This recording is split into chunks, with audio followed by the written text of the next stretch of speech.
You're going to be reviewing your rough draft. You have your rough draft in front of you, and what you need to do is go by the rubric. Make sure you go through each element in the rubric and you've got all those pieces in place, that you have covered them all. And then you need to go back and you need to be able to read it through. But let me just cover just the main overarching things I want you to look for. I want you to look for the fact that it's been done in MLA format, okay? At the top, you've got MLA format up here with the title block. Then you've got this introduction. In your introduction, I want to see a research question. I want that question to be there, okay? Then there needs to be another strategy on top of that. There should be 2 strategies inside the introduction, and that introduction needs to end with that clear thesis, 1 sentence that goes there. The next thing you're doing is the body, and you're going to look at the entire body, and you will have sections. For your first part, you'll have 1 section. Your second part, you'll have the next section. Take a look at and make sure that your topic sentences of each body paragraph all tie back to the parts that are in the thesis. I'll be checking that, so you make sure you check that as well. Do me a favor, I also want you to check to make sure that in every body paragraph you have research material. You have that parenthetical citation. This is not about you sharing information about yourself. This is about you sharing information that you've researched. So make sure that you have researched information inside there. Once you are done all of that, go down to the actual conclusion, and that conclusion is that small paper. You do it in chunks. You have that topic in the first, and then you give a sentence. Some of you have not been giving sentences for every part. Give a sentence for each part. Make sure it flows with also and furthermore some transitional words.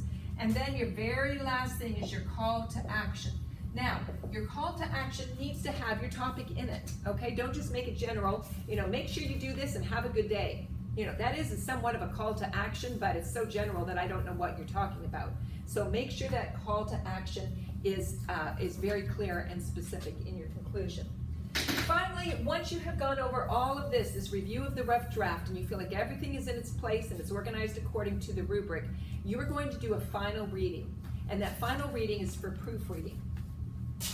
And what I want you to do is, first of all, I want you to read it. I want you to read it out loud, okay? Out loud. And I want you to read it slowly. And I want you to read it sentence by sentence. Let me tell you why I say this SOS plan for proofreading is an absolute key plan, okay? First of all, do it slowly. You know what you want to say. If you speed read through it, you won't catch those missing words. The sentences will make sense because in your head you'll know what you wanted to say. So please read it slowly.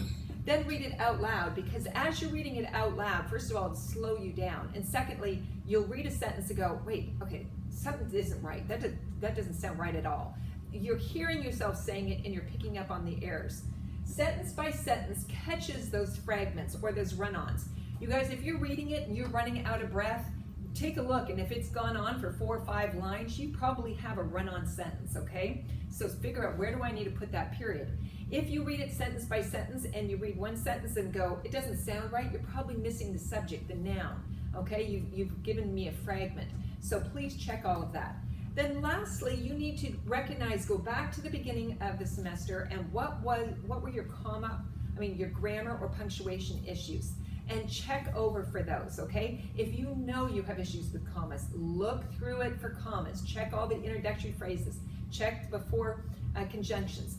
Check where you know you tend to miss commas and make sure that you've read that. You guys, this last SOS approach to proofreading will actually move some of you from the B mark to the A mark, or could go the other direction. You miss all the grammar, it's worth 10% of this paper, you lose all 10 points, then you could drop a whole letter grade because you didn't take time to do this. With all the work you have put into this paper, don't just say, I'm done, I just want to be finished, and just submit it. Instead, take a little bit of time and do this last SOS and make sure you're submitting a good final draft.